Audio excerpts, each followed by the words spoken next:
12 रबीउल अव्वल जश्न ईद मिलादुन नबी, जामा मस्जिद का यही चौक, ये गेट नंबर 1 जो कल गवाह बना उस वक्त के ढलते सूरज का, मगरिब से लेकर के इशा तक जो कुछ हुआ, अजानें होती रहीं, लोग नमाज को आते जाते रहे, लेकिन जिस तरीके की आतिशबाजी और जैसा डीजे चलाया गया, मुसलमानों शर्म करो। मैं उनकी बात कर रहा हूँ जिन्होंने ये हरकत करी है। कल ज़रूरत से ज़्यादा तेज़ आवाज़ में लाउड म्यूज़िक डीजे बजाया गया और गवाह कोई और नहीं बना, ये सदियों से खड़ी हुई तारीख़ी जामा मस्जिद की दर दीवारें, इसकी गुंबद मीनारें, ये मिंबर महराब, ये मुकब्बिर इसके गवाह बने।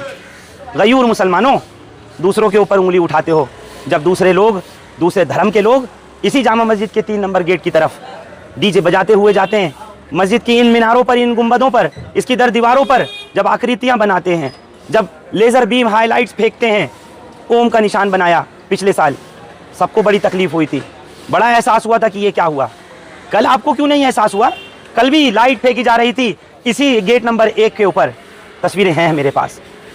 कल भी यहाँ इतना तेज़ डीजे बजा कि उसमें और कल के डीजे में कोई फ़र्क नहीं नज़र आया। सरकार की आमद का, रसूल अल्लाह का, अल्लाह के महबूब का, उनकी विलादत बासआदत का मौका था, जिसको लेकर के इतना डीजे, इतना म्यूज़िक, इतनी लाउड आवाज़, इतनी तेज़ आवाज़, लोगों के दिल कल थम गए। ये लगता था कलेजा मुंह को आ रहा है, ये लगता था दिल फटकर सीने से बाहर निकला जा रहा है।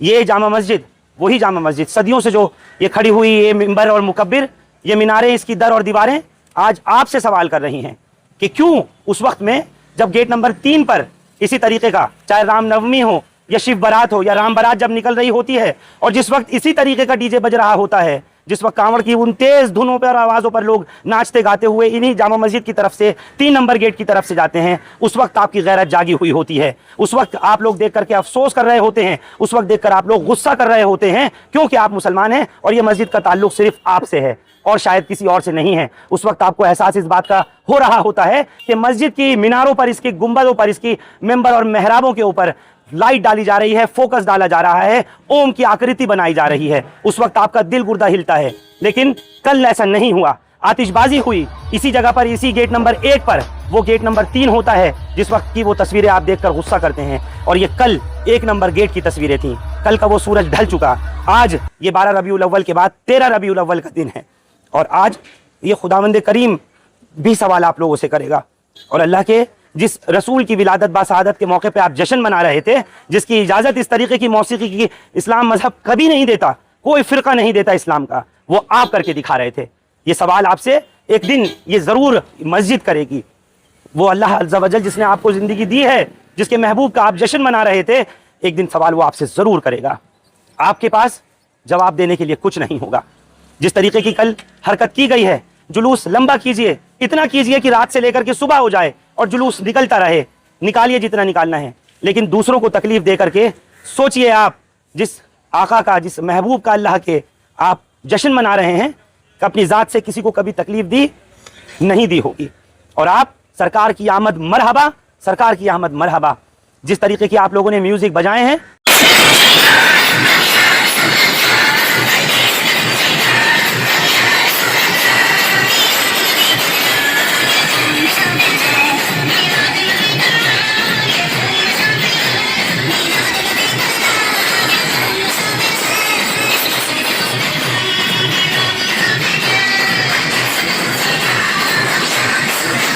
मैं खुद शाहिद हूँ, मैं गवाह हूँ, और मैं नहीं, ये दर दीवारें, इस मस्जिद की गुंबद मीनारें, ये गवाह हैं।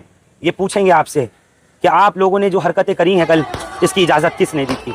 इससे पहले जिस मस्जिद के बाहर भी जा करके कभी हमने देखा, किसी भी राम बारात पे या रामनवमी में या कभी भी ऐसा हुआ है, डीजे बजे और लेज़र लाइट फेंकी गई, तब आप ही लोगों ने हमेशा दूसरे मजहब के लोगों से, हिंदू बरादरान से सवाल किए। आज मैं आपसे सवाल कर रहा हूँ। उनकी खबर भी मैंने आपको दिखाई थी और आपकी खबर भी आपको दिखाना चाहता हूँ। अपने आप को अपने दिल पर हाथ रखकर सोचिए ज़रा, समझिए ज़रा कि क्या ये इस्लाम का फरीज़ा है, क्या ये आपका तरीक़ा है जो कुछ आप लोगों ने किया है।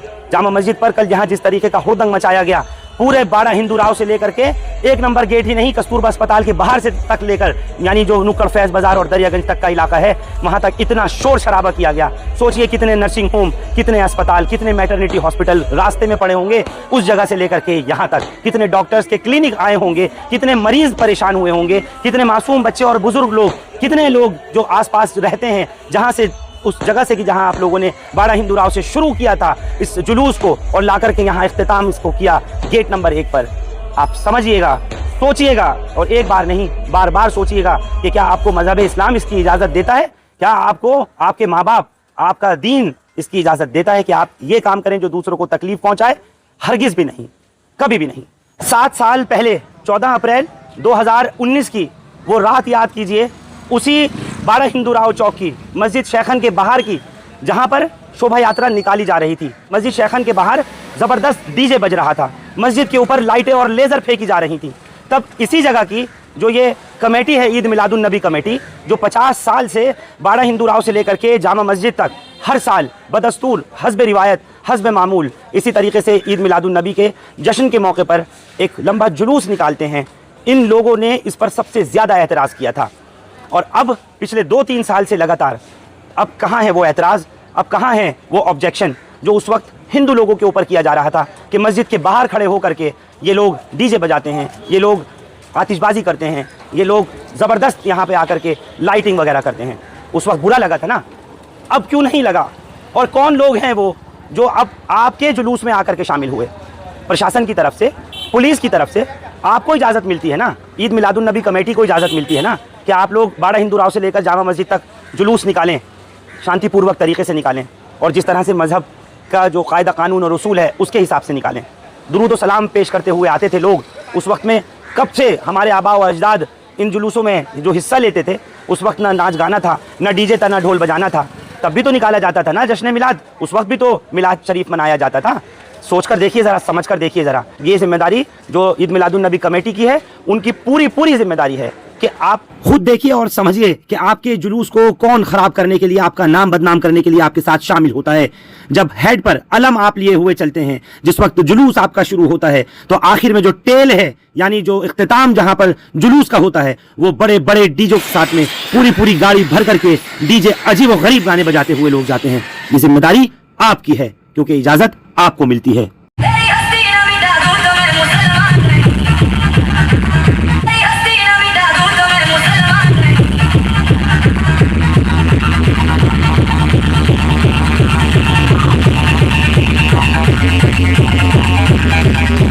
हम जब ऐतराज़ करते हैं दूसरे धर्म के लोगों के ऊपर और वही सेम चीज़ हम अपने लिए भी दोहरा रहे हैं, तो इसका मतलब हम कितने सही हैं, कितने गलत हैं। इसलिए हमको अपने गिरबानों में झांक करके देखना चाहिए। आप फ़र्क समझिएगा और बताइएगा, मुझे कमेंट ज़रूर कीजिएगा और झिंझोड़िएगा अपने आप को, उन लोगों को उन तक मैसेज ज़रूर पहुँचाइएगा कि आखिर वो कौन लोग हैं जो आपके इस जुलूस में आकर के शामिल होते हैं। आपको खुद एहसास होगा, कमेंट करके बताइएगा कि हम कहाँ हैं और दूसरे कहाँ हैं। अगर हम दूसरों पर उंगली उठा रहे हैं तो पहले हमें अपने गिरबान में झाँक कर देखना चाहिए।